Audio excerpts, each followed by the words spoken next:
Bonjour, Charles Sigel au micro.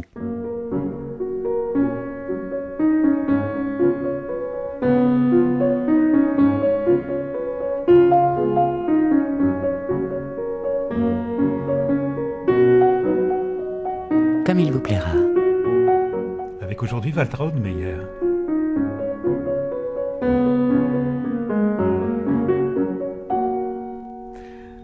Bonjour à tous, bonjour Waltraud Meyer. Bonjour. Isolde, Kundry, Ortrud, Clytemnestre, Vénus, Marie, Didon, Dalila. Combien de personnages sont, pour ceux qui les ont vus incarnés par elle, combien de ces personnages sont maintenant inséparables de son regard, de son visage, de sa manière de bouger en scène. Pour beaucoup de cantatrices, c'est la voix qu'on se remémore en premier, parfois seulement la voix d'ailleurs.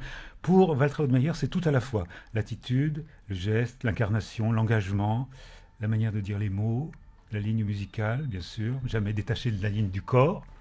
Cette voix tellement étendue, d'abord mezzo et puis soprano dramatique. Le 12 juillet dernier, à Munich, elle a fait ses adieux à Isolde, et tous ceux qui ne peuvent plus imaginer d'autres visions de ce personnage en ont été désespérés. D'ici quelques mois, c'est Kundry qu'elle chantera, dit-elle, pour la dernière fois à Berlin, avec le chef qui a été tant de fois son complice, Daniel Barenboim. Et pour les amoureux de Wagner, donc amoureux de Waltraud Meyer, ça semble impossible. Elle est l'une des plus grandes artistes que l'art lyrique aura connues, à cause de son art du chant, bien sûr, mais parce qu'elle est cette actrice exceptionnelle que Peter Sellars, Klaus Michael Gruber, Jean-Pierre Ponel, surtout Patrice Chéreau, ont eu comme collaboratrice, comme inspiratrice, comme complice. Il y a une phrase, Waltraud Meyer, qu'on lit souvent à votre propos, parce que c'est tellement difficile, finalement, ce mystère d'interprétation. On lit « Elle ne joue pas Isolde, elle est Isolde ».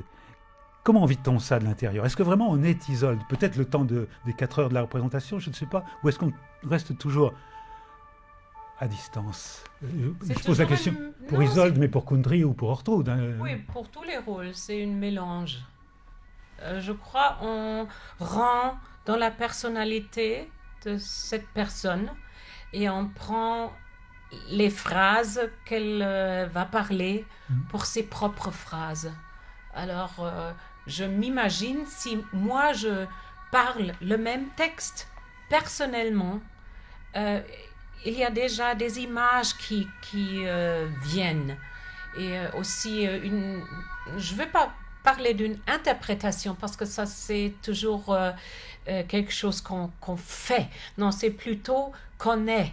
Comme vous dites, oui, je rentre dans les mots et dans les émotions. C'est amusant, vous dites les mots, hein. Vous n'avez pas parlé du tout de musique, ni de notes, ni de quoi que ce soit. Oui, mais la musique, mots. C'est aussi des mots. Ce sont des mots musicaux. Et bien sûr, la musique parle une langue. Et je crois que c'est la même chose, soit des mots parlés ou aussi des mots en musique.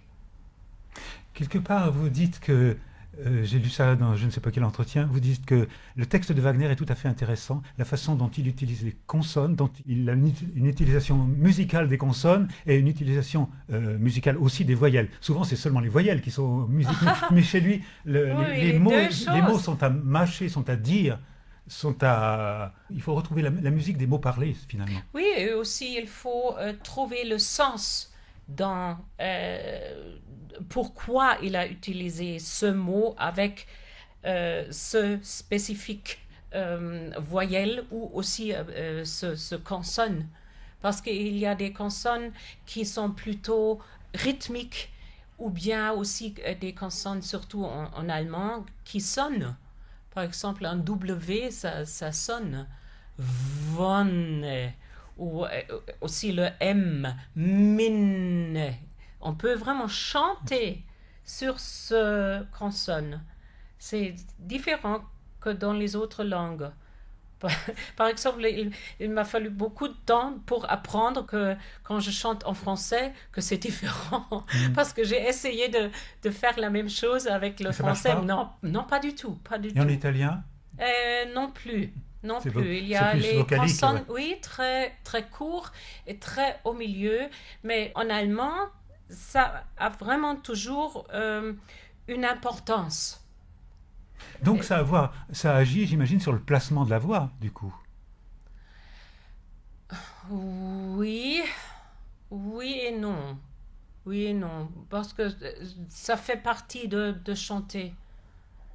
Bien sûr, c'est Hmm. une certaine technique de, si on essaye de chanter déjà un W, ça, il faut vraiment faire un exercice sur ça. Autrement, on n'arrive pas tout de suite, ça c'est clair. Oui, mais chez Wagner, c'est juste, il y a une unité entre le contenu d'un mot et aussi quel mot il prend pour exprimer quelque chose. Et c'est pour ça qu'il faut faire attention. C'est pas par hasard qu'on parle du phrasé. Alors, le phrasé musical, il y a dans le mot déjà la phrase. Alors, il y a le mot dedans. C'est une unité pour moi. Le phrasé musical et le phrasé parlé.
Comment ça se passe? Est-ce que c'est un travail analytique que vous effectuez? J'ai lu une interview que vous donniez à Die Welt, je crois, où vous disiez Ich bin ein Instinktsängerin.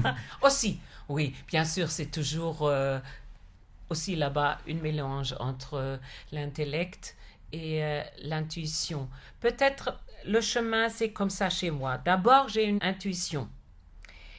Mais je ne fais pas totalement confiance à ma intuition. Mhm. Alors, j'essaie de trouver des raisons pour mon intuition. Et comme ça commence le travail. Et ensuite, peut-être à la fin, On revient. j'ai la preuve, oui, Que pour j'avais raison dès le ma départ, quoi. première idée. Oui, c'est peut-être ça, les deux choses. Il y a eu toujours l'idée de devenir chanteuse dans votre parcours, dans votre jeunesse. Hmm, Vous avez chanté dans non, beaucoup pas professionnellement, parce que je pourrais m'imaginer aussi d'autres professions. Alors, professeur pour les langues, par exemple, maintenant, sans que c'est mieux que c'est pas arrivé comme ça. Non, pour moi, le chant, c'est toujours dans ma vie. Et bien sûr, maintenant, c'est une profession, c'est devenu une profession. Mais ça ne fait pas partie de toute ce n'est pas tout. ma vie ou de ma vie quotidienne. Quotidienne. Oui, oui. Enseigner les langues, hein, attention.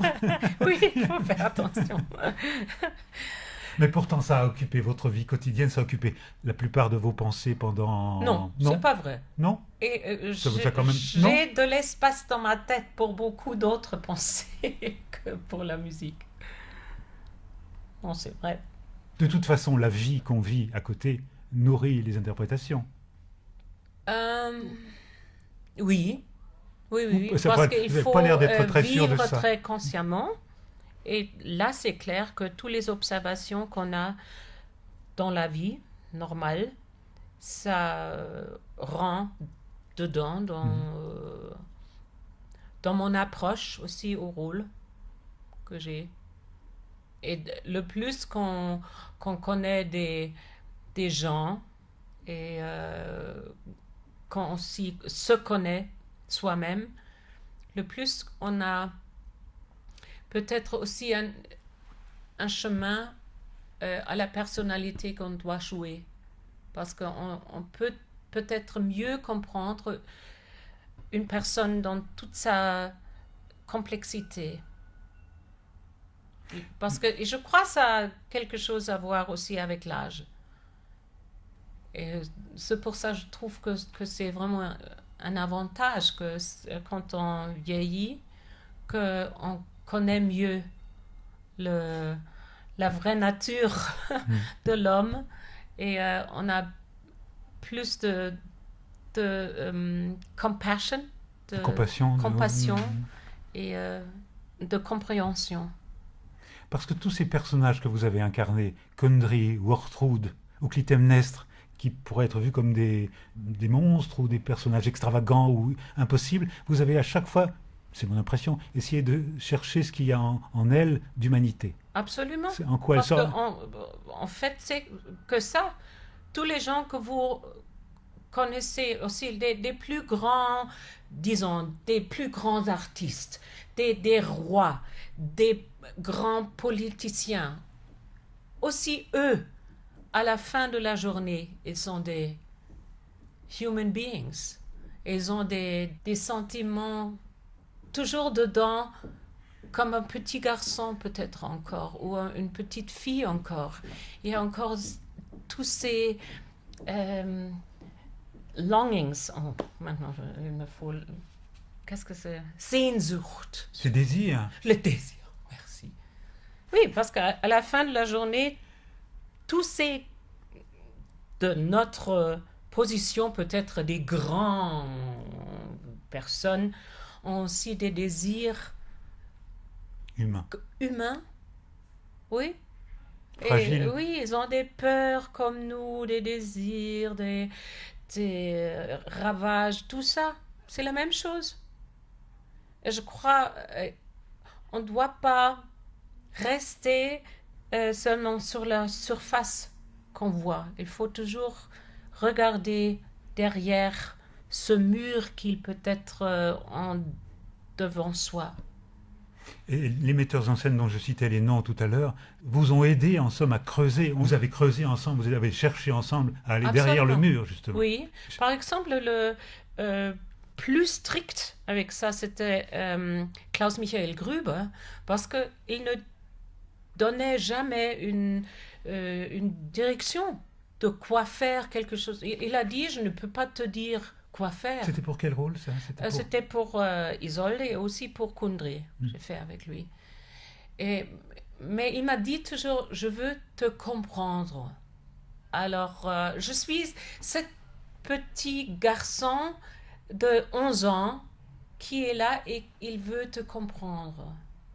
Et ça, c'est difficile. Si on a vraiment l'impression que là-bas, en bas, dans le public, il y a ce garçon qui attend de moi que une vérité, que quelque chose où il est convaincu, quelque chose qu'il croit.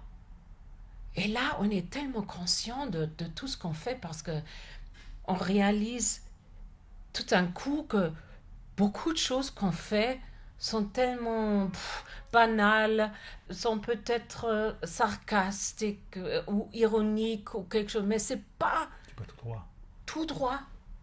Et avec lui, j'ai appris de me concentrer beaucoup plus sur la vérité.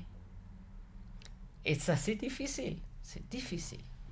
Trouver une vérité humaine, une profondeur humaine. Oui, absolument. Une unité cachée. Oui. Et pas des clichés qui sont autour. On vit avec les clichés. Et ça, il faut vraiment déchirer cette chose qui nous empêche de vraiment voir ce qui est derrière. J'ai lu quelque part, vous disiez à propos de Kundry, je l'ai chanté je ne sais pas combien de fois. Je ne sais pas non plus.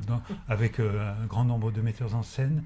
Je crois que, disiez-vous, j'ai jamais fait 2 fois la même chose, oui. Même dans la même série de représentations. Absolument. Et j'ai toujours pas l'impression d'en avoir fait le tour. Oui, il y a trop dedans, trop de vérité dedans. c'est toujours avec chaque phrase, on peut l'exprimer d'une telle façon ou d'une autre. Il y a beaucoup de possibilités. Et chaque fois, ça donne un autre chemin pour continuer. Et bien sûr, pour trouver maintenant la vérité de cette phrase, il faut regarder si cette continuation a quelque chose à voir avec ce qui va venir. Une cohérence. Une cohérence, oui.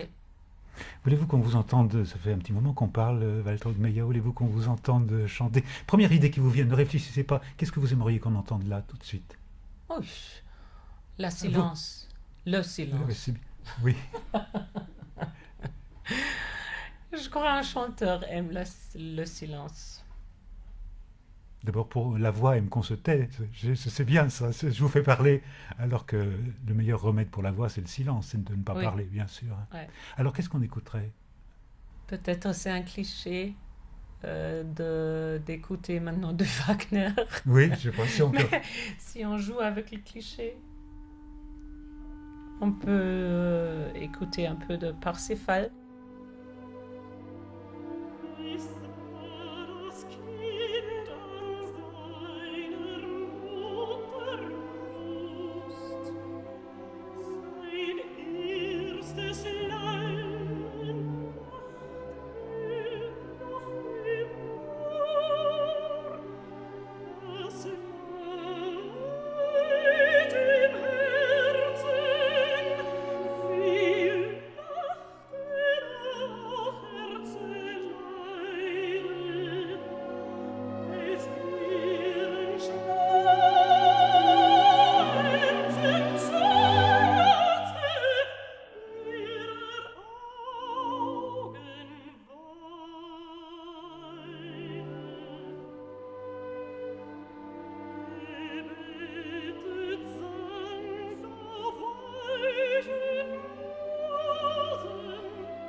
Bertrand Meyer, vous avez commencé très tôt finalement. Oui, 1976, vous aviez 20 ans.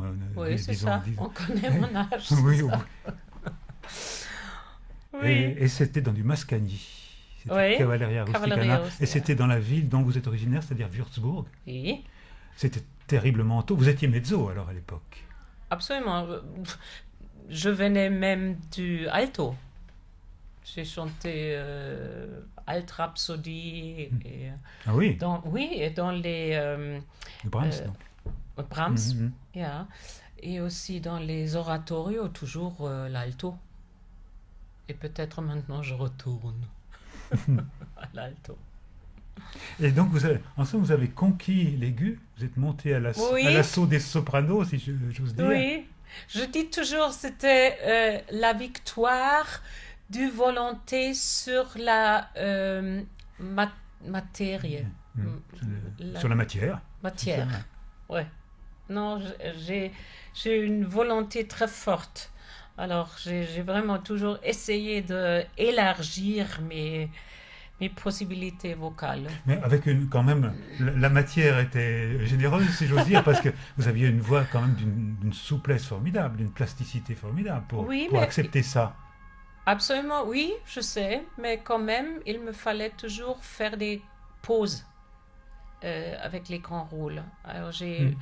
toujours fait attention que dans mon calendrier, il n'y a pas toujours les Isoldes.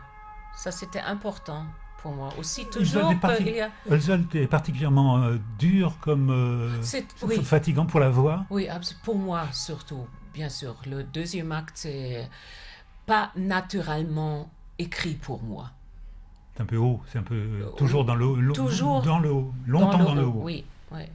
Et même chose, bien sûr, aussi pour Léonore dans Fidelio, Mhm. que j'ai aussi souvent chanté. Ça, jamais en France, vraiment. Oui, il y avait une représentation en version concert avec Munich, la Staatsoper München. J'étais à Paris, mais autrement, j'ai jamais chanté Léonore en France. Le rôle C'est est intéressant, maintenant ça le- me vient dans la tête. Le Ouais, rôle c'est vrai. est passionnant et difficile, mais pas tellement écrit pour la voix, en fait, comme souvent Beethoven. Difficile. Mais non, c'est pas vrai, c'est écrit pour la voix. Et pas la vôtre. Sauf, non. Ce que je veux dire, à l'époque où c'était écrit, la tessiture était beaucoup plus bas. Maintenant, les orchestres Le diapason sont est dans... monté. Oui, maintenant c'est... à Munich, par exemple, c'était à 445 ou 46. Et je crois à Paris, c'est 442. Mhm. 2 ou 3. Et à l'époque de Beethoven, c'était 435.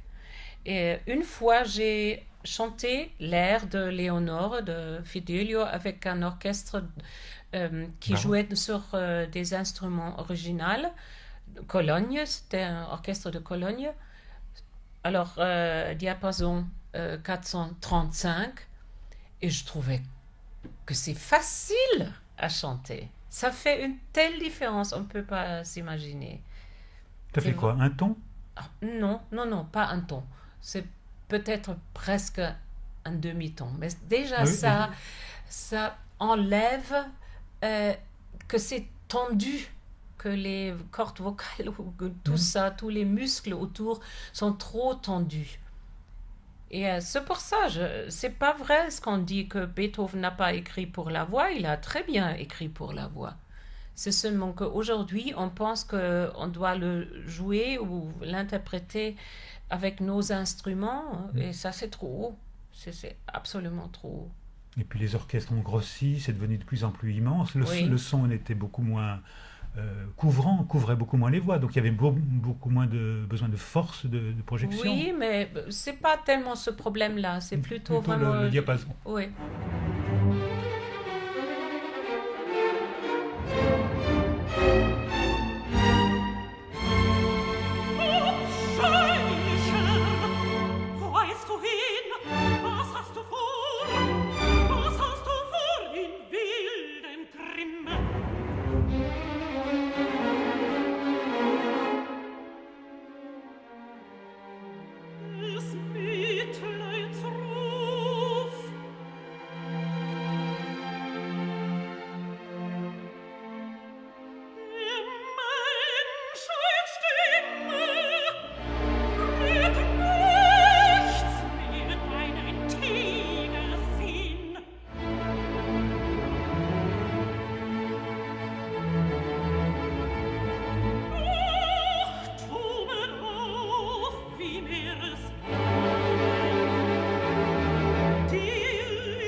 Vous avez commencé votre carrière avec beaucoup de sagesse à l'allemande. Alors, j'ai vu que vous avez chanté à Mannheim, vous avez chanté à Dortmund, dans des opéras où il y a des troupes. Je lisais il y a quelques jours une interview passionnante de Jonas Kaufmann qui disait qu'il fallait être prudent, sage, pas se Oui, presser de trop, pas accepter de chanter Othello dans son cas. Il le oui, chantera, disait-il, quand il aura 52 ans. Il sent qu'il sera prêt dans donc 5-6 ans. Il faut être extrêmement... Il faut savoir dire non. Savoir dire non. absolument. Et bien sûr, ce nom n'est pas toujours très facile parce que moi, je risquais aussi que certains chefs étaient fâchés Mm. ou le prenaient trop personnellement, ce qui est un peu bête, pour dire la vérité. Mais c'était comme ça. Ils ont pris ça trop Comme un comme une refus repas. personnel, comme un Oui. refus à eux. Mm. Non, parce que, et pour moi, c'était important que je garde ma voix. C'est tout ce que j'ai. Et, C'est pas tout ce que vous avez, non? Il y a aussi un autre oh, thème. oui, Oui, bien moi, sûr, mais si par exemple je perdrais ma voix seulement parce que je veux faire plaisir à Mm. un chef, que je chante un rôle, et après je perds la voix, il ne va pas crier derrière moi, hein. Quand on vous entend chanter Isolde ou Kundry ou Clytemnestre, on a l'impression que c'est quelque chose de terriblement dur qu'on impose à la voix. Est-ce que c'est un chant qui vient naturellement, justement? Clytemnestre, par exemple. L'écriture de Strauss me semble terriblement brutale avec la voix. Ou est-ce que je me trompe? Oh, suave du côté de l'orchestre. Oui, Oui. mais j'essaye vraiment de plus en plus aussi de chanter Clytemnestre.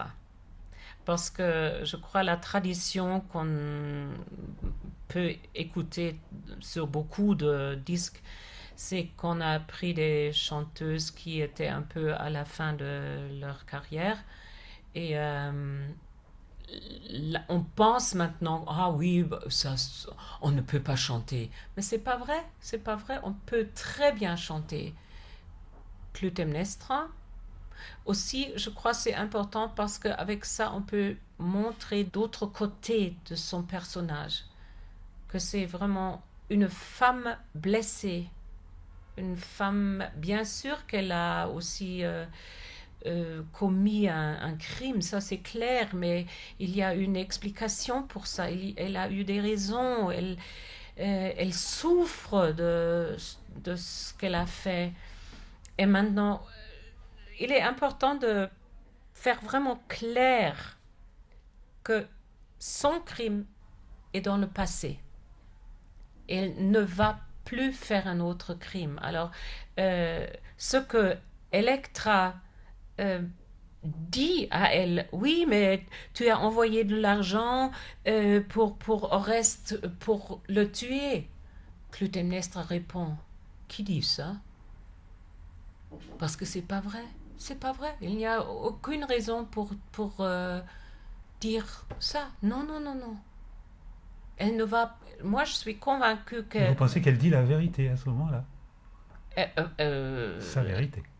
Clytemnestre dit Oui. la vérité. Elle ne va jamais tuer un autre fils ou un autre enfant. Et aujourd'hui, ça m'est vraiment tombé dans ma tête pendant la répétition de l'orchestre. Précise que vous êtes en train, nous sommes à Zurich, vous êtes en train de Oui. répéter Clytemnestre pour une reprise dans une mise Oui. en scène que vous connaissez. Non, je ne Non? connais pas. Non, non. Je C'est croyais. la première fois que je le vois. C'est nouveau. Non, ce que je veux dire, C'est que vous avez pris conscience aujourd'hui, ce matin, c'était, donc. oui, que on parle, dans toute l'opéra, on ne parle pas sur Iphigénie. Le nom Iphigénie, Il n'est pas prononcé. non, pas du tout, par personne, pas par Electra. Alors, elle parle de Oreste, Chrysothémis et de sa horrible mère, mais pas de la sœur.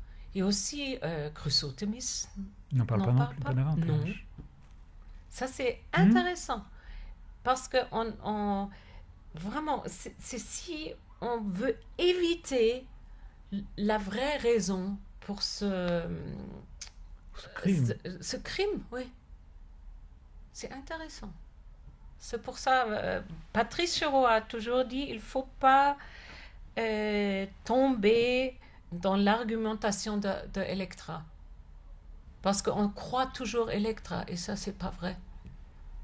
On peut aussi croire Clytemnestra. Et c'est pour ça, pour moi, je suis convaincue, elle a tué son mari, et après, jamais plus elle pourrait tuer une autre personne. Parce qu'elle n'a pas une raison pour tuer quelqu'un d'autre. Pour Agamemnon, elle a eu une raison. C'était Iphigénie. Oui, oui, bien sûr. Et C'est aussi, le non-dit. pas seulement ça, Agamemnon était vraiment un criminel, non pas criminel, mais il a aussi été raped, violé pour le mariage. Alors, dans les pensées de Electra, Agamemnon, c'est comme un dieu, c'est le père absolu, sans faute, sans tout. Mais, et aussi, bien sûr, la musique, et aussi parle la même langue. Mais comme spectateur, il ne faut pas...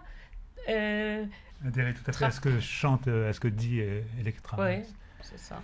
Mais ça, c'est la compassion du spectateur, parce qu'on voit la souffrance d'Electra, donc on a tendance à adhérer. Oui, mais il y a aussi une souffrance de Clytemnestre. Et je trouve encore plus. C'est intéressant parce que ça montre qu'un rôle que vous connaissez très bien, une situation que vous connaissez très bien, un matin, comme ça, après une répétition d'orchestre, des idées passent encore, qui éclairent. Oui. C'est tout à fait intéressant sur ce travail d'acteur, finalement, d'interprétation. Parce que c'est un travail de comédien que vous faites. C'est un travail plus de comédien que de chanteur. Oui, mais ça, pour moi, c'est la même chose. C'est la même chose, tout est lié. Comme dans le sens wagnerien, que tout a la même importance. Es lässt sich vertreiben. Es gibt Bräuche. Es muss für eines richtige Bräuche geben.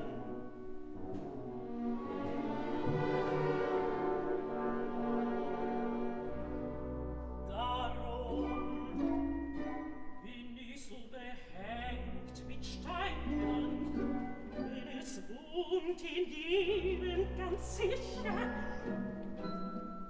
eine Kraft.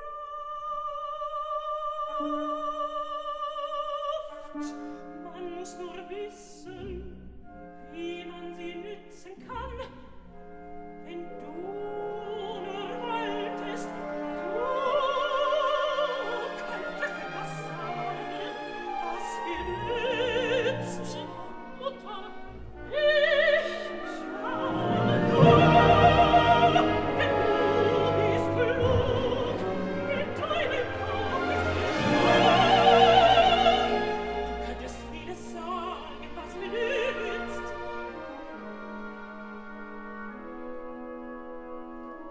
Wenn auch ein Wort nichts weiter ist, was ist denn ein Hauch?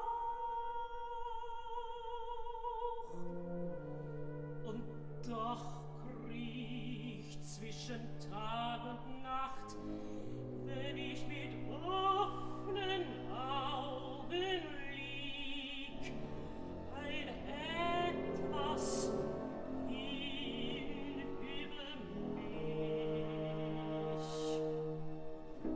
Es ist kein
Quels sont les rôles de mezzo qui vous ont le plus marqué?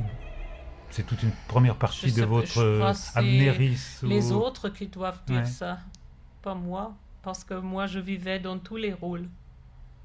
Bon, marqué, je sais pas. Isolde, ouais. C'est toujours Isolde, oui, on revient pas. Je vous posais des rôles sur le mezzo, mais c'est un rôle de soprano c'est Isolde, Oui. le centre. Le centre. Oui, mais je crois que ça a beaucoup à voir avec le travail avec Avec Patrice. Patrice. Ouais. Alors que quand vous avez chanté pour la première fois Isolde avec lui, d'abord vous le connaissiez depuis quelques Ouais. années, hein, parce que votre première collaboration c'est Marie de Wozzeck en 1992. Mais vous aviez chanté Isolde avec Oui, d'autres beaucoup. grands metteurs en scène, Oui. et tout d'un coup c'est avec lui que... Oui, j'attendais de lui que maintenant je l'apprends de la base, la vraie vérité. Parce qu'avant, pour moi, je sentais il manque quelque chose. Et lui, il m'a dit après qu'il avait un peu peur de commencer de travailler avec moi sur ce rôle-là parce qu'il savait que j'ai beaucoup d'images dans ma tête déjà. Mais dès qu'il a vu que je me suis vidée totalement pour commencer avec lui, de travailler sur ce rôle, comme ça, il a eu beaucoup de joie et confiance, et je crois que c'était C'est réciproque. réciproque. Écoutons quelques notes d'Isolde, et puis on parlera, si vous voulez, Bertrand de Meyer, on parlera de ce travail passionnant avec Chéreau. Passionnant pour lui et passionnant pour vous, hein. J'ai l'impression que ça s'est fait vraiment à deux, cette Oui, histoire-là. c'est juste.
Bertrand de Meyer, je voudrais vous lire une phrase de Dominique Blanc, Ah. oui, la comédienne, Oui, à propos du travail avec Patrick. Chéreau pour Phèdre, elle. Que j'ai Elle- vu d'ailleurs. Spectacle Phèdre. extraordinaire. Ah, Mais on absolument. parlera de votre amour du théâtre et Ouais. du cinéma. Plus que de l'opéra, peut-être d'ailleurs. Enfin, vous dites ça de temps à autre. Voilà. Un jour, c'est l'arrivée sur le grand plateau, dit-elle. Là, il faut donner, à l'époque du travail, hein, de la répétition, là, il faut donner, il faut s'engager toujours. Il faut proposer beaucoup, tout le temps. Improviser toutes les scènes de groupe, se lancer, prendre des risques, quitte à être très mauvais ou très ridicule, qu'importe. Il faut une mise en danger, une mise en abîme, une prise de risque maximale, et c'est ainsi qu'il bâtit peu à peu. Au diable la paresse, le charme ou la séduction, il faut fournir, il faut offrir. L'exigence n'a pas changé, elle est celle de l'excellence, du travail maximal, de l'engagement de l'être tout entier et du don de soi, dit-elle, à propos de ce Oh, travail. quel mot formidable.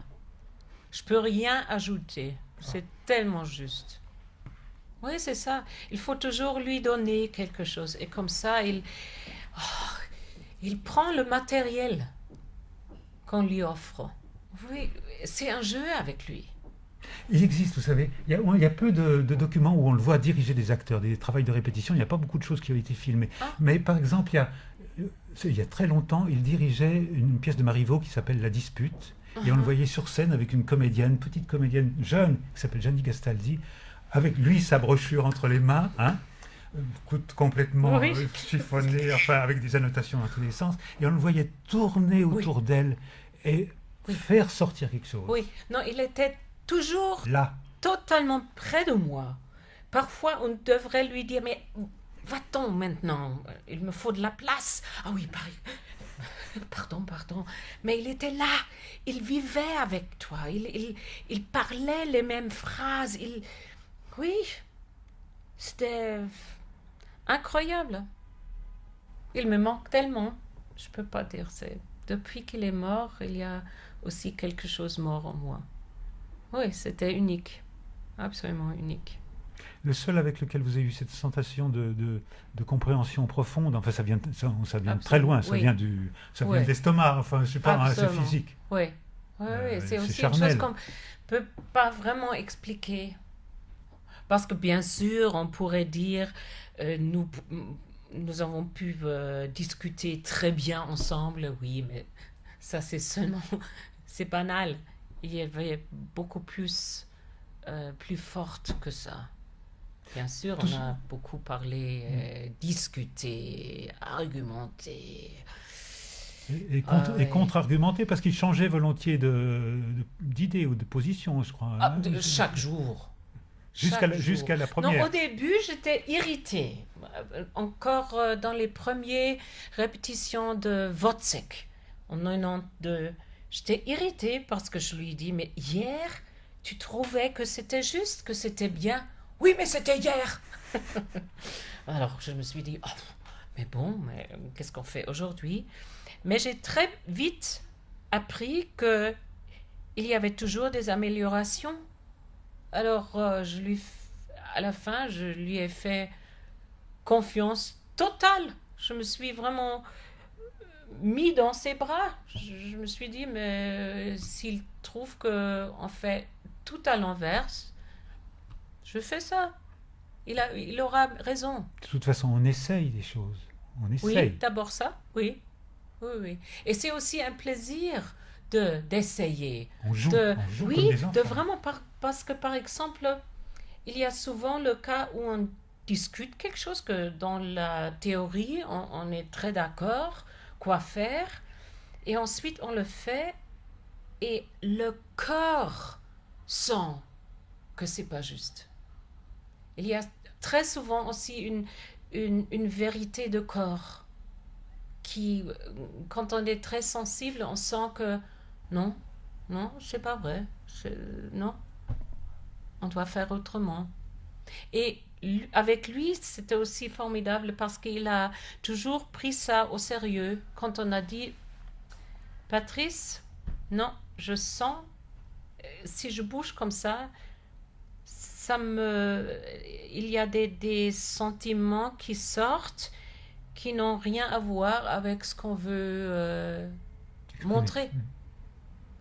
Mais il a toujours pris ça au sérieux.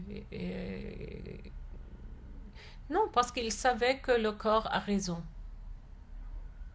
Mais de toute façon, c'était un metteur en scène très sensuel, physique, charnel. Très physique. Dans ses films aussi, pareil. Oui, et bien sûr aussi intellectuel. Non, pour lui, il y a tous les superlatifs qu'on peut dire sur lui. Et ils sont justes.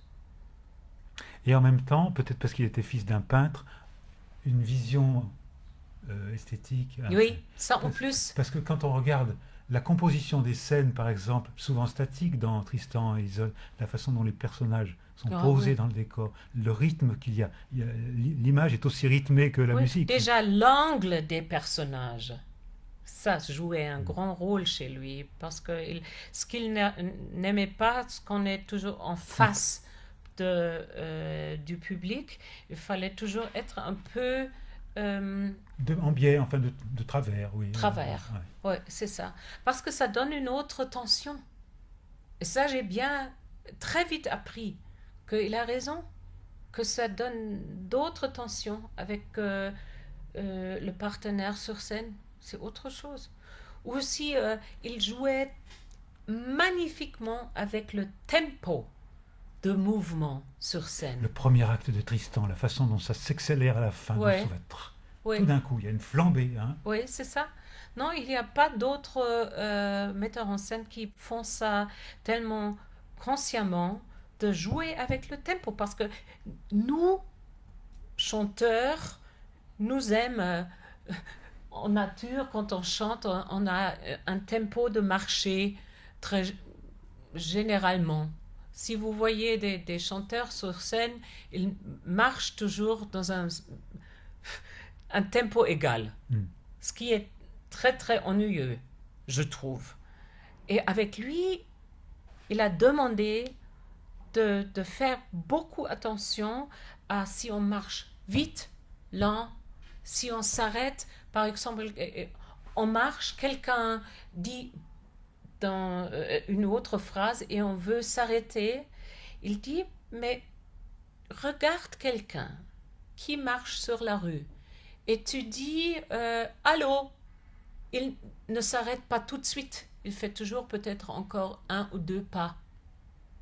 Mais sur scène, parce qu'on sait dans la tête, ah oui, maintenant le collègue va chanter, arrête, on s'arrête tout de suite. Et ça, c'est pas naturel. C'est le cliché. C'est cliché, absolument. Et des petites choses comme ça. Et il a fait beaucoup d'attention que c'est naturel. Et pour moi, c'est rentré dans ma peau totalement. Je ne peux pas faire autrement maintenant.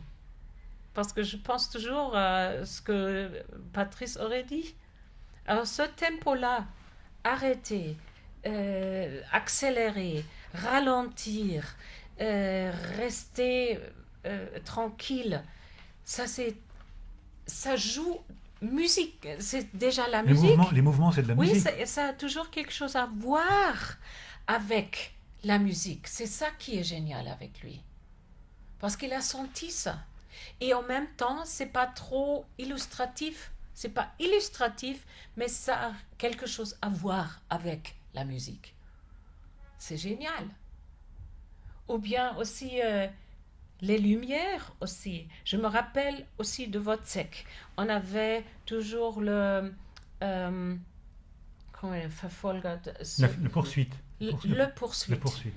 Et pour lui, c'était absolument strict qu'on ne marche pas trop proche au bord parce qu'autrement, cette cercle qui est formé par la lumière autour de la personne doit rester un cercle et pas que une moitié du cercle va sur le mur. Pour l'emprisonner, hein, pour le... Oui, ça doit être un cercle. Et des petites choses comme ça, c'était important pour lui. Et vraiment, avec raison, pour moi, quand j'ai vu ça, j'ai dit, mais il fait attention aux détails qui sont petits, mais en même temps, sont tellement importants parce que c'est comme un roue où il y a la moindre détail dans la roue qui est peut-être n'est pas idéal, ne fait pas que la roue roule. Je crois que j'ai vu quelque part que vous étiez allé voir 3 fois, dans 3 endroits différents, je crois, sa mise en scène de la Maison des Morts de Janacek. Absolument, oui. Je pourrais le regarder encore 5 fois. Non, parce qu'on trouve toujours des détails de nouveau qui, quand on le voit pour la première fois, sont échappés, c'est clair. C'est parce que c'est tellement concentré. Et ouais, c'est formidable.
Quand même, Waltraud Meyer, vous êtes arrivé à un moment de l'histoire de l'opéra tout à fait formidable.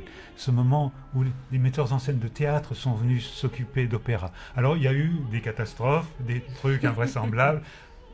Tant pis, on les oublie. Mais il y a eu des choses miraculeuses. Alors, Chéreau en est un exemple, mais il y en a d'autres. Götz Friedrich. Friedrich. Oui, Friedrich. Même Harry Kupfer aussi, c'est quelqu'un avec qui j'ai vraiment aimé travailler. C'était aussi très sérieux sur les détails. Et aussi, à la fin, c'était aussi très fort. Je trouve aussi que son ring à Bayreuth, c'était vraiment aussi très fort. Bien sûr, le ring de Chéreau, ça reste éternel. Mais il ne faut pas oublier que aussi le ring de Harry Kupfer était très forte. Tout à l'heure, je parlais de ces théâtres Dortmund, Mannheim, où vous avez chanté en troupe, où vous avez appris le métier très jeune. Donc, j'ai vu quelque part qu'en 1976, vous avez gagné un concours de chant à Bayreuth, je crois, Oui. dont le premier prix était une place gratuite pour le le ring ring. du centenaire. Et que vous êtes parti de Würzburg, j'imagine, Oui. en train, en lisant le livret du ring, Oui. en trouvant ça pas terrible, un peu douteux. Enfin, voilà, l'idéologie de Wagner, par moments, c'est un peu bizarre. Bon, pas vraiment la idéologie, non, le texte. Le texte. Quand on le lit, c'est pas vraiment l'allemand. Ah ouais? Non, parce que c'est déjà le texte musical. C'est ça que j'ai appris beaucoup plus tard. Mais quand on le lit sans savoir la musique, sans connaître la musique, c'est difficile. Et donc vous êtes arrivé là à Bayreuth, dans ce théâtre où vous veniez, j'imagine, pour la première fois, et vous entendiez pour la première fois du Wagner par-dessus le marché. Absolument, oui. Et ben voilà, vous avez été conquise pour toujours. Enfin, Oui. il s'est passé quelque Ouais. chose. Mais parce que c'était alors la mise en scène de Chéreau, l'interprétation, la direction d'acteurs, les décors de Piduzzi, c'était Boulez dans la fosse. Enfin, il y avait pas mal de choses en même temps quand même. J'avais vraiment de la chance. Mais c'était une découverte, découvrir son monde en somme. C'était votre monde que vous découvriez là. Oui, Je crois même que vous avez dit, c'est ça que je vais faire dans la vie, en fait, c'est ça que je veux être sur scène. oui. Oui. Disons, un peu différemment. Si je suis sur scène, je veux faire comme ça et pas en dessous de ça. Ça doit avoir ce niveau-là. Donc vous aviez 20 ans, est-ce que vous étiez convaincu que vous deviendriez chanteuse là? Non, c'était juste le moment où vous avez commencé à chanter, donc... À cet âge-là, on ne pense pas trop sur ça. Il y a On laisse aller. des possibilités partout. Et je me rappelle que c'était vraiment le moindre problème que j'avais. Alors, j'ai chanté, j'avais le plaisir et ça a explosé très vite. Et dans une telle dimension que quand j'étais à Mannheim, j'avais 22, 23 ans. Et le chef là-bas, il a dit il faut faire un peu attention parce que je chantais déjà là-bas Carmen, Rosenkavalier, les deux Fricka, Waltraute. Et tous ensemble, j'ai appris 28 rôles dans 2 ans. Bon, aussi des petits rôles, clairs, mais aussi des grands comme j'ai nommé. Et lui, monsieur Hans Wallat, le chef à l'époque là-bas, il a dit que je suis peut-être encore un peu jeune pour continuer dans ce tempo-là. Alors il a dit, si je ne veux pas, il m'a demandé si je ne veux pas faire une audition à Dortmund, parce que là-bas, je pourrais chanter ma première Kundry à Dortmund, Eboli, Santuzza et d'autres rôles, mais plus lentement, plus calme. Et alors j'ai fait cette audition et j'ai pris ce poste-là. Alors là-bas, après ces premières années qui étaient très très très vite, ça s'est calmé un tout petit peu, mais pas vraiment. Pas vraiment, parce que j'ai déjà auditionné à Bayreuth. En 82, je suis allée pour faire mon audition. Et c'était pas cette 83 que vous avez chanté Kundry. Kundry. Oui. J'ai vu quelque part que vous avez chanté Herda, c'est vrai? Oui, oui, mais C'est pas à Pas, Bayreuth. pas à Bayreuth, mais Non, à Mannheim. à Mannheim. Les C'est deux terriblement... Erda. Non, ça- comme je Vous étiez alto, disais quoi. que j'étais alto aussi. J'ai chanté dans la même année à Mannheim Erda et aussi La Voix du ciel Dans Don Carlos. Oui, les deux Les extrêmes. oui. Et je crois que peut-être si on regarde le développement de la voix, que j'avais les aigus, mais seulement que j'ai dû apprendre que les aigus soient plus sécurisés, Sûr, oui. Ouais. Je crois que c'était ça le chemin. Et après, on entend dans Isolde, par exemple, des aigus d'une transparence, d'une clarté extraordinaire à certains moments, qui perforent, enfin, et ça fait un effet extraordinaire d'ailleurs. Hein. Vous savez à quel point ça peut être physique, ça. Ouais. Oui. Vous avez chanté Sieglinde, Oui, beaucoup. beaucoup. Parce que de ça, on parle jamais. C'est drôle. Mais c'est vraiment une rôle. J'ai vu dans mon calendrier qui est devenu le rôle de Wagner la plus souvent chanté. Ah oui. Oui. Oui. Et Plus souvent que Kundry. Ou aussi, bien sûr, on de voit Isolde. notamment, on voit sur YouTube, il y a un petit bout où vous chantez la fin du premier acte, vous êtes avec Cornel MacNeil et vous chantez, justement c'est pour parler de votre voix, de ces aigus formidables, ce leitmotiv de la rédemption par l'amour. À troisième Et- acte. Non, premier. Oh, hier ist das Wunder. C'est dans le premier troisième acte. acte. Non, c'est troisième acte. Si vous Croyez-moi. dites, je chante Croyez-moi. rarement C'est Sieglinde, Oh, donc je hier fais ist das confiance. Wunder, c'est le troisième acte de la Et à, Valkyrie. bon. Et à ce moment-là, il y a une transparence de la voix qui plane sur les sommets. On le ressent physiquement là. Ouais. C'est extraordinaire. Uh-huh. Mais j'imagine que la chanteuse sent qu'elle envoie des ondes.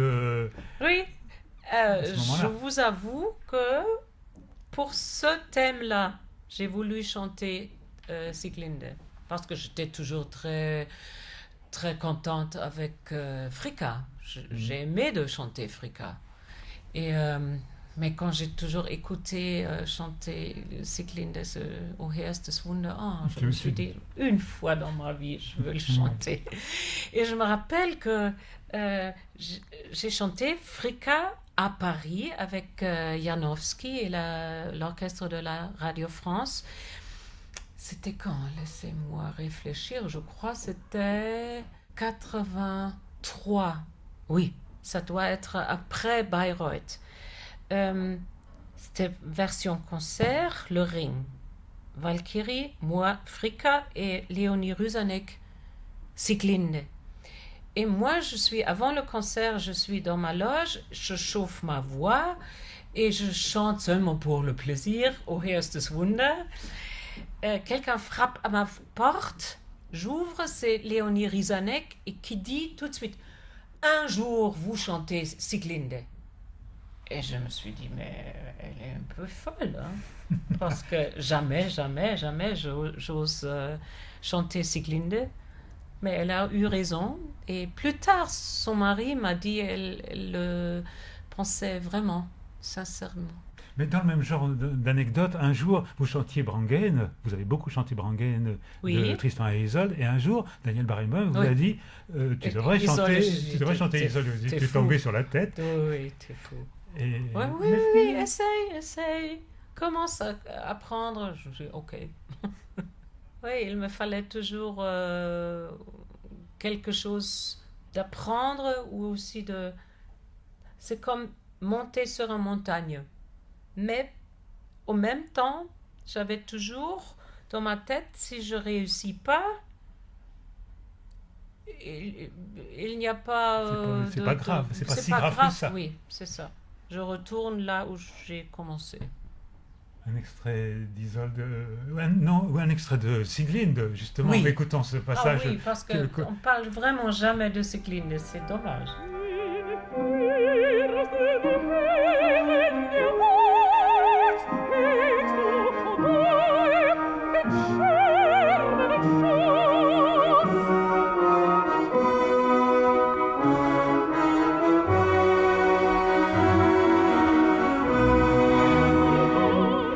Die starken Schwert, das Schrecken seines Vaters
jour, vous avez dit, Waltraud Meyer, pour moi, c'est la pensée qui crée le chant. Oui. La pensée crée la réalité, pas seulement le chant, mais tout. D'abord, c'est la pensée. Et ensuite, c'est les idées. Et les idées viennent réalité. Tout simple. Enfin, ça. Bah, ça ouais. Alors, il faut tu parles faire d'une attention à simplicité, ce oui. qu'on pense. C'est ça. Mais la pensée, mais est-ce que le corps, vous parliez du corps, du travail du corps Oui. avec Chéreau, le corps pense aussi, je pense. Oui, oui, c'est ça.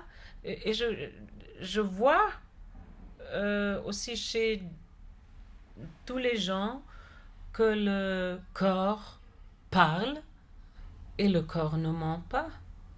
Il faut plutôt faire attention à ce que le corps parle et pas seulement ce que les mots disent. Avec les mots, on peut mentir, mais pas avec le corps, pas avec le souffle, par exemple.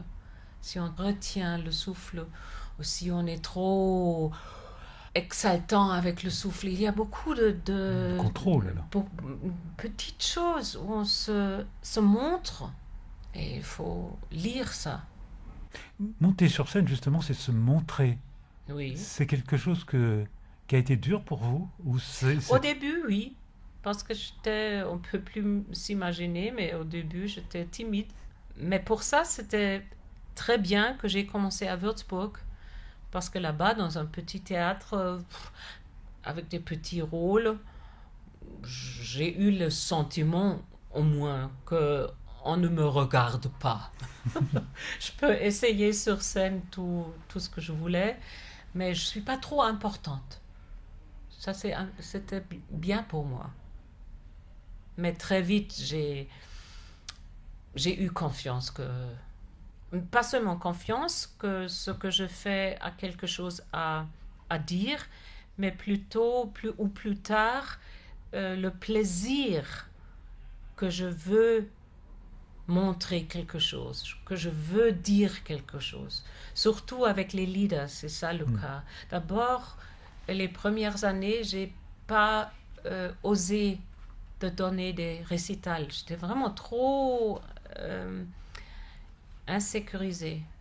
Beaucoup trop. Mais c'est devenu d'un coup où j'ai vraiment senti, oui, maintenant, je veux sortir et dire quelque chose aux gens. Alors c'était quoi les leaders? C'était d'abord les Wesendonck leaders par exemple ou c'était Schubert, Schumann? Je me rappelle plus, mais des leaders, ça peut être Schubert ou Schumann, je sais pas, Brahms. Je crois très au début j'ai aussi chanté Brahms, Zigeunerlieder, toujours Oui. ce répertoire-là.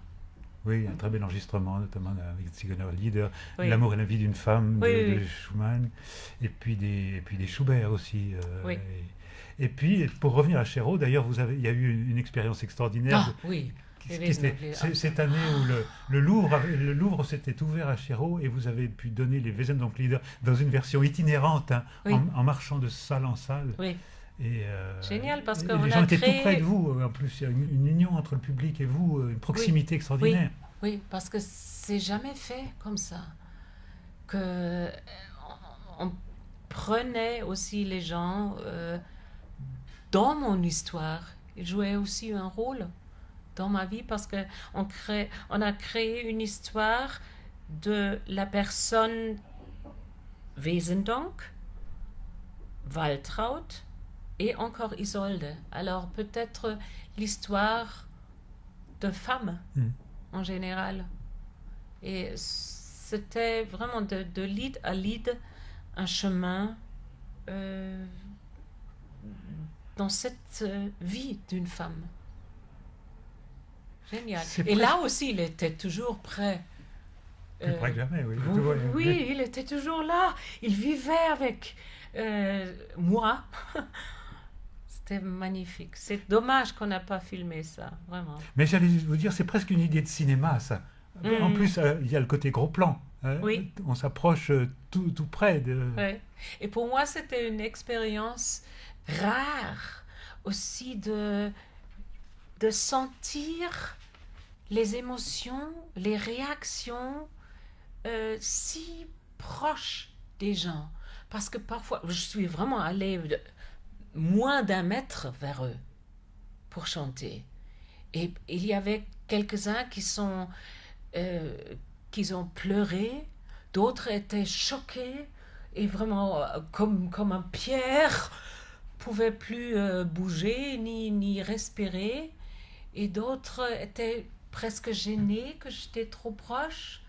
Mais c'était intéressant d'observer les réactions des gens. Je dis quelque part, quand je chante Isolde, j'essaye toujours d'isoler des moments dans la partie d'Isolde, mais ça vaut pour d'autres, qui sont comme des leads, où la voix d'abord peut se reposer un petit peu, se mettre en retrait, comme des effets de zoom, vous savez, Oui. on s'approche, on s'éloigne, mais où la voix peut un tout petit peu se reposer et chanter différemment dans ces passages qui sont comme des leads. C'est pas seulement pour se reposer, mais je suis convaincue que tout le chant, soit opéra, concert, lied, ça a la même source. Et c'est seulement que avec l'opéra, on fait ça peut-être un peu plus grand, mais la source doit être d'une telle exactitude comme avec le lead. C'est la même chose, la source doit être la même. Et c'est donc notamment dans le lead, on revient au texte. Oui. Le texte est encore plus fondamental dans le monde du lead germanique. Oui, absolument, oui. Toutes ces poésies, très souvent de Goethe ou de Heine. Vous appartenez complètement au monde germanique, vous me direz, mais ces personnages sont passionnants, tous ceux de l'opéra allemand, parce qu'ils bougent, ils évoluent.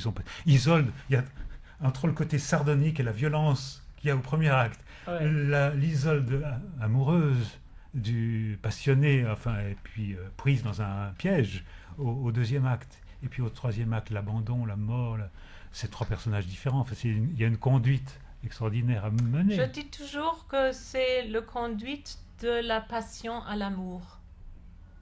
D'abord du refus.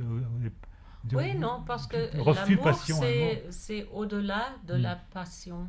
C'est encore plus intense, plus profond.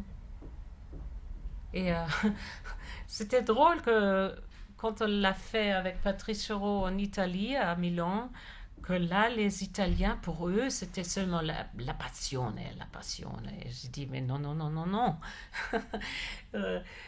Là, je trouvais très fort les différences entre un peu une monde italienne et le monde allemand. Oui, c'est différent. C'était intéressant de Puis faire les personnages observation. du bel canto sont tous d'une pièce, finalement. Au début, on sait tout, jusqu'à la fin, c'est à peu près la même chose. Quoique, Othello, on ne sait pas tout. Non, il faut la discussion au deuxième acte dans Tristan pour savoir tout. C'est ça qui est important, que là, dans cette discussion, cette longue conversation où Tristan ose avouer tout ce qu'il a fait faux, il avoue sa peur et tout ce qu'il a fait faux. Et ça, c'est important que pour Isolde de vraiment comprendre ce qui s'est passé avant que l'opéra commence. Alors, tout ça avec Morold. Si on enlève ça, et si on pense, c'est que de la musique, on comprend rien, ce qui est juste parce que les phrases sont tellement longues qu'à la fin, il y a une chose en allemand, il y a toujours le verbe à la fin. Alors, on doit toujours attendre jusqu'à la phrase et à la fin pour savoir ce que ça veut dire. Oui. Et très souvent, on veut dire, mais oui, maintenant j'ai compris. Est-ce que tu peux le redire? On repart du début. Oui, c'est difficile. Bien sûr, c'est pour ça c'est difficile à comprendre, mais néanmoins, c'est important qu'on le fasse avec interprétation, avec importance. Est-ce qu'il y a des chanteuses qui vous ont influencé, Waltraud-Meyer? Vous aviez des modèles? Non, il n'y a pas de modèle parce que ça n'existe pas. Chacun est unique. Non. Je peux aimer d'écouter des chanteurs, mais modèle, non. Le modèle, c'est dans mon corps. Ça sonne peut-être maintenant un peu égoïste, mais c'est pas ça, non. Je veux dire, c'est en moi le modèle, pour moi. Et moi, je ne veux pas être modèle pour quelqu'un d'autre. Je refuse, par exemple, maintenant quand je donne des masterclass, il y a des jeunes chanteurs qui disent ah j'ai tous vos disques et pour apprendre ce rôle j'écoute toujours ce disque là de vous et j'ai mais jette ça tout de suite, c'est pas bien. Je veux bien que tu trouves ta propre rôle, Personnalité, ta voix. oui.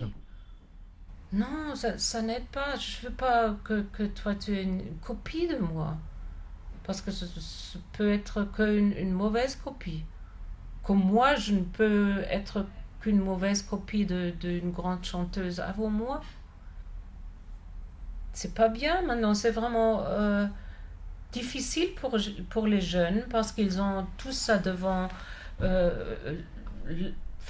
leur tête, tous les DVD, tous les disques, mais ça les empêche de trouver en soi ce qu'ils veulent dire, leur connexion avec le rôle.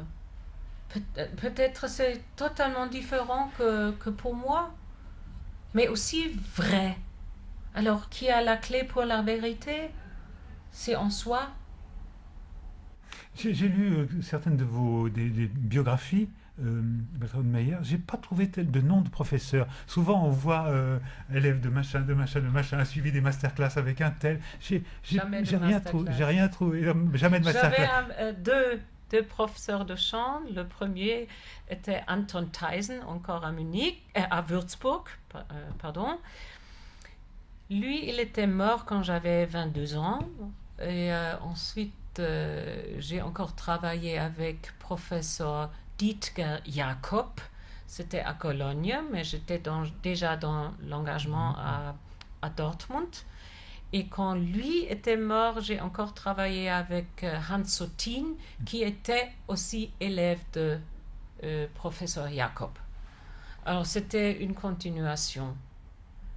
Mais ça donne l'impression que vous avez peu travaillé avec des professeurs et que vous avez en somme découvert votre voix toute seule. Oui, mais ils m'ont accompagnée très longtemps. Je suis restée avec eux. Et là aussi, je pense que c'est pas important qu'on travaille avec trop de chanteurs d'ici là. Blablabla. Non, il faut retourner en soi-même. Là, il y a la vérité. Peut-être on doit apprendre comment on trouve ce qu'il est en soi. Ça peut-être, il faut de l'aide. Apprendre à apprendre. Mais d'attendre qu'un chanteur peut me dire comment je chante, ou qu'est-ce que je pense sur Isolde, non. Je refuse à donner une réponse. Je vais dire toujours aux élèves, par exemple, bientôt, je vais faire un masterclass à Royaumont. Et là aussi, je crois la première chose que je vais lui dire, c'est que je ne vais pas lui dire comment chanter et comment qu'on pense sur le rôle. Mais je veux donner des outils pour qu'ils peuvent se demander des questions. Parce que d'abord, c'est la question en soi-même. Et après, quand on trouve une réponse, on prend responsabilité. Et je veux bien qu'eux, ils ont les outils de prendre responsabilité. Ça veut dire qu'ils ont trouvé une réponse en soi-même. Alors, quelles sont les questions qu'il faut se poser à soi-même? Toujours, c'était Renata Scotto qui a dit très bien, je ne peux pas le dire mieux qu'elle. Elle a dit beaucoup de chanteurs savent comment chanter, mais pas quoi à dire. Et pour moi, les questions sont pourquoi, quand, toutes ces questions. Et seulement à la fin, comment? Comment je fais quelque chose? Ça doit être à la fin et pas au début. C'est pas au début où je me dis, ah, comment est-ce que je chante ça? Je dois seulement... d'abord, je dois savoir qu'est-ce que je veux dire. Qui est cette personne? Qu'est-ce que je pense? D'où est-ce que je viens? Où est-ce que je vais? Alors, toutes ces questions sont plus importantes au début. Et le résultat, on va trouver à la fin, mais pas au début. Mais à vous entendre parler, Waldron-Mayer, on a toujours l'impression que la musique vient finalement en dernier. Oui. Il y a le mouvement, le théâtre, la vérité du corps, la vérité du sentiment, le personnage, où va ce personnage. Et puis, ma foi, après, on chantera. Oui, Ouais. c'est ça, exactement. Exactement. On trouvera bien le moyen de Oui, sortir parce les notes. qu'à la fin, on sait exactement comment faire. Mais d'abord, je dois savoir quoi. C'est plus important. Un Et jour, si on a réglé ça, c'est beaucoup plus facile de trouver les solutions. j'ai vu une masterclass d'un merveilleux chanteur qui s'appelait Hugues Queneau, chanteur suisse, qui était un très vieux monsieur à l'époque, et qui disait à des jeunes chanteurs, il faut chanter grammaticalement. Vous voyez, c'était chanter des mélodies de forêt. Il leur montrait le texte français, il disait, là, il y a une virgule, là, il y a un point, là, il y a une Exactement. respiration. Alors il chantait, écoutez, non, ne chantez plus, dites-moi le texte, tout simplement. C'était catastrophique, évidemment, parce qu'on a Oui. l'impression qu'ils ne comprenaient pas du tout ce qu'ils étaient en train de Exact. chanter. Donc, Ouais. petite leçon, ça veut dire ceci, ça veut dire cela, puis... Enfin bref, une explication de texte grammatical, et du coup, après coup, la musique, elle venait clair. comme toute seule. Oui, exactement. Apparemment. C'est ça. Oui, oui. Moi, je vais toujours poser des questions. Dire, pourquoi est-ce que tu penses qu'il a écrit une pause maintenant? Pourquoi est-ce que c'est une virgule maintenant? Pourquoi? Et moi, je ne vais pas donner la réponse. Oui, alors il y a tous ces pourquoi, et en même temps, ich bin eine Instinktsängerin. Oui, mais il faut apprendre de trouver l'accès pour l'instinct. L'instinct. C'est ça. Et un peu, parfois, et c'est difficile si on a écouté trop de disques. Là, l'instinct est couvert. Écoutez, tout à l'heure, avant qu'on commence, qu'on branche les micros, je vous ai dit quelles musiques vous aimeriez bien qu'on diffuse au cours d'émissions. Et du coup, j'écoute jamais mes disques. Oui, Vous avez c'est juste. Et c'est là que vous m'avez dit, et d'ailleurs, les jeunes chanteurs écoutent trop de disques. Oui, oui, c'est ça. Et c'est pas bien parce qu'ils sont trop influés. Et c'est difficile, comme je dis, c'est difficile de trouver en soi ce qu'on veut dire, ce qu'on veut exprimer. Et aussi, il faut beaucoup de courage de montrer quelque chose en soi. Et seulement si on a trouvé et si on est convaincu de quelque chose, et si on montre ça, c'est aussi convaincant pour les autres. Si on fait seulement ce que quelqu'un a dit, fais ça comme ça, oui, c'est artisanal. Mais C'est artificiel, vous voulez dire. Artificiel. Oui, mais aussi artisanal parce que... On bricole. Oui, mais c'est pas encore l'art. L'art, il y a une vérité au-delà de la beauté du chanson, de chanter très bien. Si on exprime la vérité, on est prise par quelque chose. C'est ça, l'art, capter quelque chose d'indicible, captivé. de secret, de lointain, Oui, profond, qu'il faut aller creuser. Oui. Oui. C'est ça, l'art. oui, et je suis sûre que les spectateurs, quand ils entendent une belle voix, et quand c'est bien fait, oui, ils aiment ça. Mais quand ils sont confrontés avec une vérité, avec quelque chose de vraiment convaincant, ils sont captivés. Et ils rendent avec quelque chose qu'ils n'ont pas eu avant. Et c'est ça Il y a, le secret. il y a ça, cette idée, quand on est sur scène, à chercher, enfin à offrir quelque chose, on essaye d'offrir ce qu'on a de plus secret, de plus précieux, dans les jours où ça va bien. Parce qu'il y a des jours, j'imagine, où ça va pas si bien que ça, ou je sais pas, bon, il y a des bons soirs et des mauvais soirs. Mais il y a le moment où, là, j'ai fait passer exactement ce que je veux faire passer. Absolument. Et pour le moment, peut-être demain, je pense différemment. Demain va être un oui, autre mais jour. Aujourd'hui, c'est la loi aujourd'hui. On écoute l'un des Wesendonck-Lieder. Ok.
Oui, vous le disiez, Waltraud Meyer, juste pendant qu'on commençait à entendre ces Wesendonck-Lieder, cet extrait, vous disiez il y a peut-être trop de Wagner. Et effectivement, mais que voulez-vous, on a tendance à vous associer à cet homme que vous devez connaître, j'imagine, de l'intérieur maintenant. Mais c'est vrai qu'il y a eu beaucoup d'autres choses. Il y a eu Fidelio, Léonore, on aurait pu écouter Abscheu, Lischer, par exemple. Oui. Et cet air extraordinaire. Pourquoi pas? Oui, oui. Ou il y a eu Mozart, Don Elvira. Oui, j'ai Mi chanté tradique Mitradi. salma Oui. ingrata. J'avais un peu de la peine avec cet air parce que les coloratures sont un peu difficiles pour moi, mais quand même j'aimais chanter Elvira. Et j'ai aussi chanté. C'est un rôle passionnant de surcroît. Absolument. Cette femme hystérique, disait Elisabeth Schwarzkopf. Elle n'est pas trop hystérique. Non, non, non. Si les hommes aiment de dire tout de suite ou très vite aux femmes que c'est hystérique, on ne dit jamais à un homme qu'il est hystérique. Et ça, c'est injuste, très injuste. Parce que pour elle, la vie où Don Giovanni a vraiment joué un jeu avec elle, on doit pas être hystérique, mais vraiment être forte contre ça. Mais Schwarzkopf, je me souviens, disait cela, bon, qui est contestable, en tout cas une femme farouche, en colère et forte, et en même temps bien chantée. C'est ça la difficulté de tout manier ensemble, tout marier. Et comme vous dites, elle est en colère, mais elle n'est pas hystérique. Mais je citais Madame Schwarzkopf Oui. avec respect, Elle a tort. bien entendu. Elle a tort. Ouais.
Et il y a eu de vos plus beaux disques avec un partenaire formidable, d'ailleurs.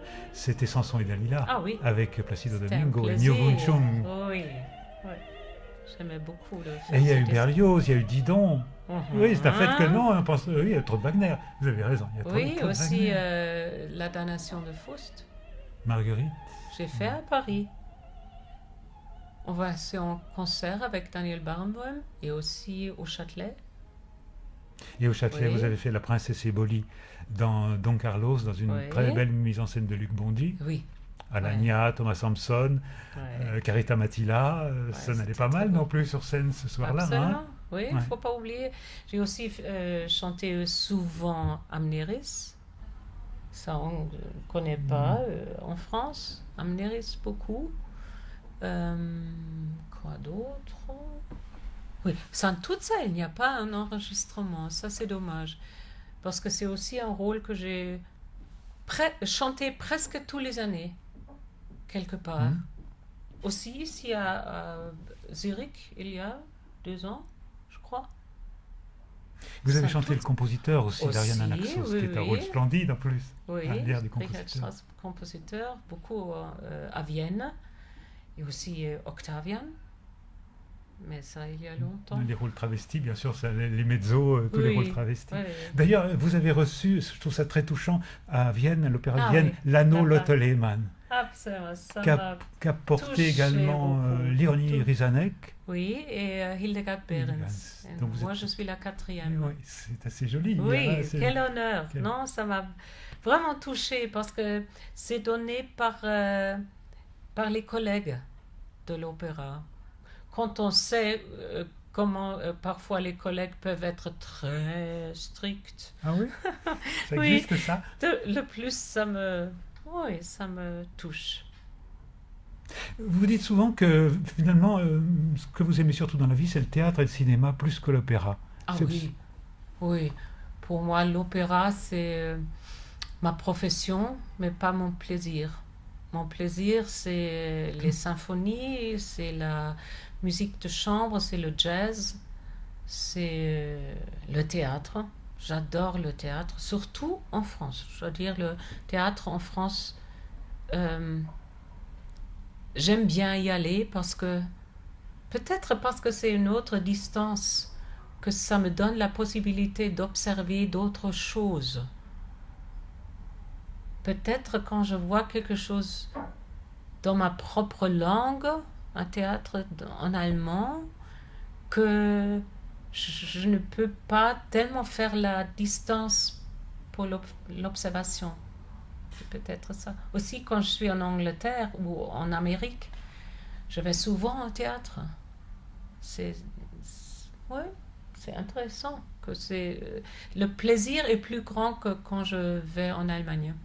Vous pourriez être, certaines chanteuses font ça à partir d'un certain moment, deviennent comédiennes simplement quand la voix, quand elles ne chantent plus. Ça vous intéresserait? Ça dépend du rôle. C'est pas non Mais- alors. Oui, il faut jamais dire Non, jamais dire. non. Non, non. Bah, je laisse tout ouvert. De toute façon, votre approche était vraiment une approche de comédienne. Vous l'avez démontré Ouais. d'abord de lectrice de texte. Hein. Oui, Tout est dans le texte quand même. absolument. Absolument. Comme je dis, texte musical ou texte écrit. Mais oui, c'est une chanteuse du livre et du travail, plus que de la partition, j'ai l'impression, plus que des notes. C'est amusant quand même pour quelqu'un qui a une voix magnifique quand même. C'est Oui, mais l'opéra, c'est la somme de tout. quand c'est réussi. Gesamtkunstwerk. Je Ouais, prends oui, ça au oui. sérieux. Ouais. Ce qui- Quand c'est réussi, c'est merveilleux, c'est Oui. indépassable. Oui.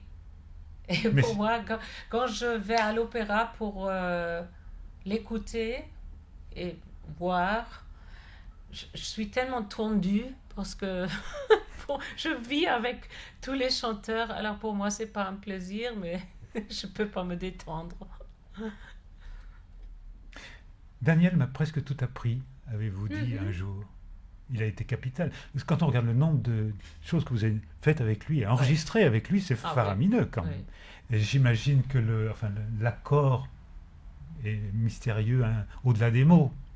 Oui, quand je dis il m'a presque tout appris, je vais être encore plus exact. Je veux dire, il m'a beaucoup rassuré avec mon instinct.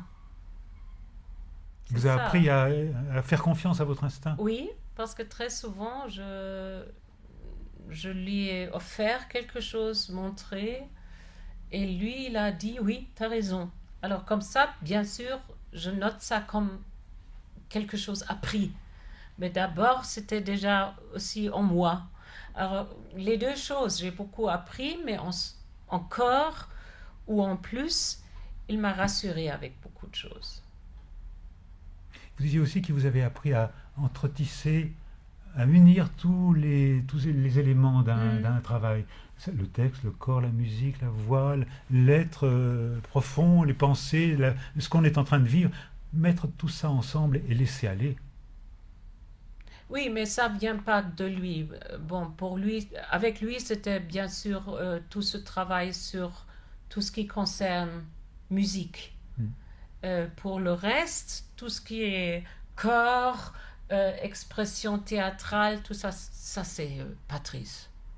Alors, je veux dire, les deux, Daniel et Patrice, sont pour moi les deux personnages les plus... Des piliers de... Bon, oui, totalement. Comment ça se passe avec les partenaires? Pour moi, c'est toujours important d'avoir un partenaire qui est conscient, qui vit dans le moment, qui ne joue pas ce qu'on lui a dit, mais qui joue ce qui est convaincu. Et c'est pour ça, moi j'aimais beaucoup de chanter avec Siegfried Jérusalem, aussi Tristan que j'avais dans la production de Patrice, alors Ian Story. Alors ceux sont absolument important pour moi qu'on a vraiment un partenaire dans le moment, là. Ça, c'est important pour moi. La présence. La La présence. présence, Oui, être ensemble. Où on peut... Moi, je fais toujours une description. On peut jouer ping-pong. Où on ne sait pas où va la balle, mais il prend la balle. Mm. Et il le rejette et on le reprend. Et que c'est toujours vice-versa. C'est ça qui fait plaisir. Où quelque chose est vraiment très, très vif. Et ouais, c'est ça qui fait plaisir. On voit dans la vidéo de Tristan un moment où vous êtes un petit peu en profil perdu, comme on dit. Vous regardez vers le fond de la scène, et il y a Tristan qui est là, presque en face de vous, vous le regardez, et c'est très bien capté par la caméra, on vous voit l'écouter vraiment. Mhm. Vous êtes vraiment là, et c'est lui qui chante, et vous l'écoutez, et vous le suivez. Est-ce que c'est vous qui l'écoutez? Est-ce que c'est Isolde qui écoute Tristan? C'est difficile, enfin c'est tout, N'importe. n'importe. Mais il y a un moment de parfaite présence dans le moment, justement. Oui, il faut Présence là. toujours écouter. Si on l'entend pour la première fois, Mm. et c'est ça qui est difficile parce qu'on l'a entendu déjà 500 fois. Mm.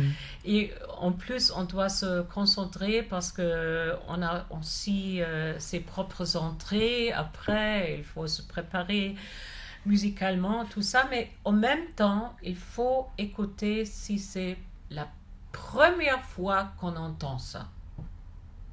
Mais on peut apprendre ça. Parce qu'avant, il y a eu en plus tout le travail des répétitions. Est-ce que vous êtes de ces musiciens ou de ces musiciennes, Waltraud Meyer, qui gardent quelque chose en réserve pour la représentation elle-même? Pas consciemment, mais avec l'adrénaline, Il se passe quelque chose. il se passe quelque chose qu'on ne peut pas prévoir. Et avec le public, avec 2000 personnes ou plus, il se passe quelque chose.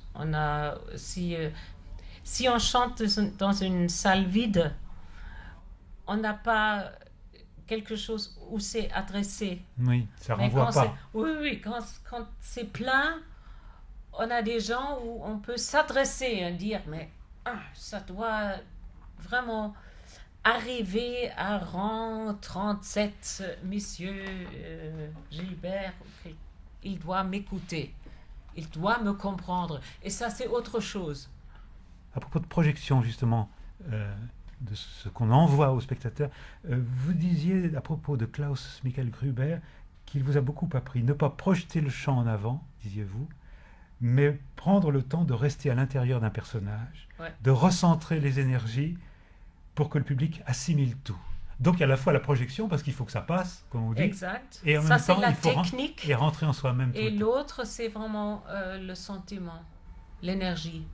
Il faut rester dans l'énergie de la phrase.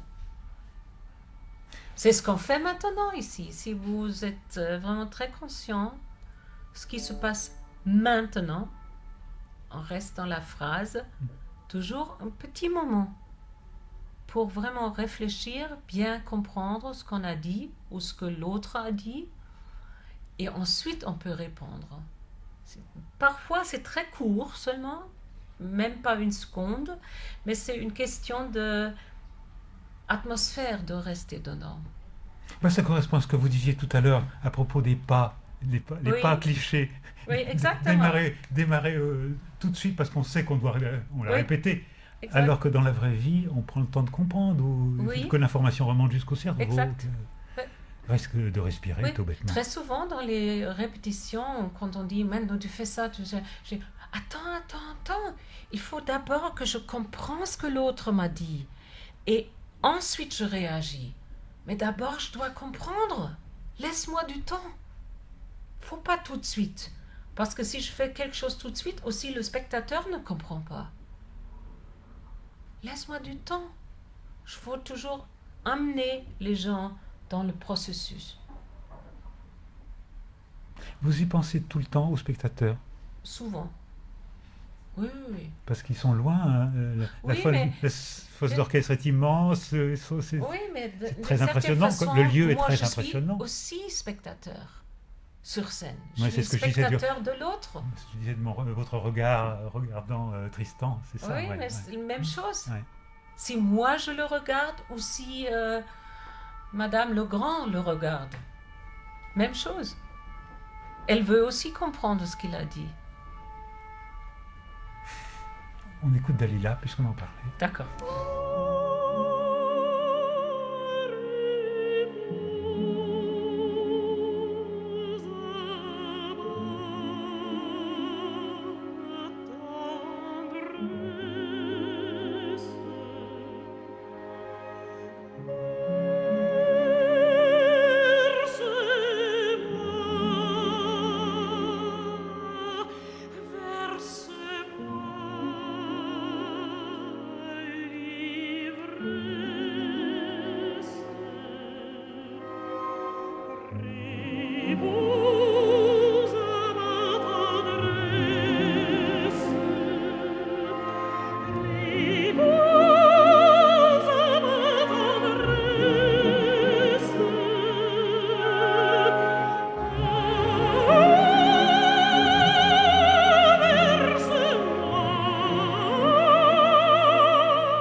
Un extrait de Samson et Dalila de Saint-Saëns par vous, Waltraud Meyer.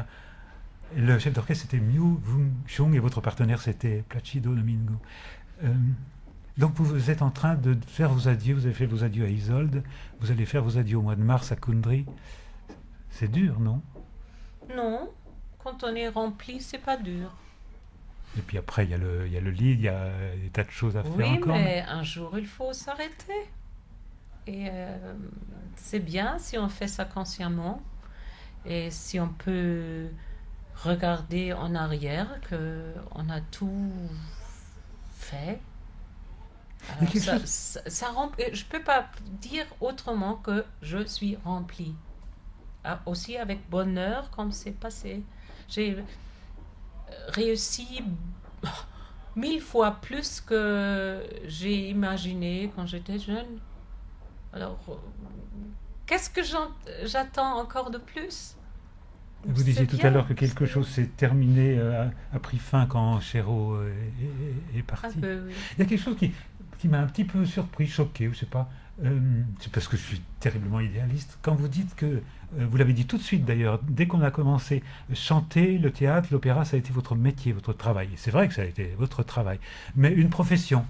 Alors, je ne sais pas si je voyais ça comme un sacerdoce mais ça m'a un petit peu surpris parce que je ne sais pas si c'est si vrai que ça. Enfin, Ah oui. c'est un engagement tout entier de votre. Non, non, non, non, non. Je fais pas la définition sur moi comme chanteuse. Moi, je suis femme, je suis human being, j'ai d'autres intérêts, j'ai une vie privée, je vis, je lis, je vais, comme je dis, je vais au théâtre, je fais des excursions dans la nature, beaucoup de choses comme ça, c'est ça la vie. La vie, c'est pas l'opéra. Pas pour moi. Ne me regardez pas comme ça, mais c'est juste. Oui, mais l'opéra se nourrit de la vie. De toute façon, on l'a dit tout à l'heure. Oui. On l'a dit, La vie nourrit C'est mon un travail. C'est un monde artificiel. Il y a peut-être plusieurs choses quand on dit opéra. Il y a le monde de l'opéra, le travail, les engagements, les agents, en fait tout ça, la cuisine qui doit être assez lourd C'est quand même. business. Le business, mais il y a ce que vous avez essayé de décrire, parce que c'est difficile à décrire, à exprimer, c'est ce qu'on appelle l'art. Oui, il faut pas oublier que le but, c'est de créer l'art. Mais les actions de la vie quotidienne, c'est beaucoup business. C'est vraiment beaucoup business. Et quand j'ai fini à chanter une Isolde, à la fin de la soirée, je peux très vite tourner la page et pas y penser. Par exemple, ce qui était très souvent stressant, qu'après un spectacle comme ça, je sors avec des gens et eux, ils veulent discuter sur la pièce. Moi, j'ai voulu penser autre chose, parler sur le dîner, sur le vin, je ne sais pas sur quoi, sur l'amour, mais pas sur Tristan. Pour moi, c'était... Rideau. j'ai tourné la page. C'est différent. Quand on vit dedans, c'est différent. On veut faire le mieux. Moi, j'ai toujours voulu pas seulement faire le mieux, mais comme j'ai essayé maintenant d'exprimer, d'aller au bout des choses que je peux trouver dans quelque chose. Mais du même côté, ça me remplit pas totalement, c'est pas ma vie. La vie est plus grande que ça, beaucoup plus grande. Il y a les relations, il y a les choses qu'on partage avec les gens réels, pas seulement les gens dans l'opéra. C'est ça qui est important. Des amis, et tous les problèmes qui sont dans la vie, c'est ça qui est plus important. Alors c'est sans regret? Oui. Oui, pourquoi regret? C'est plein, c'est plein, c'est plein. Ça ne peut pas être plus plein que ça. C'est bien. Merci beaucoup, patronne Meia. Merci pour l'intérêt. Merci.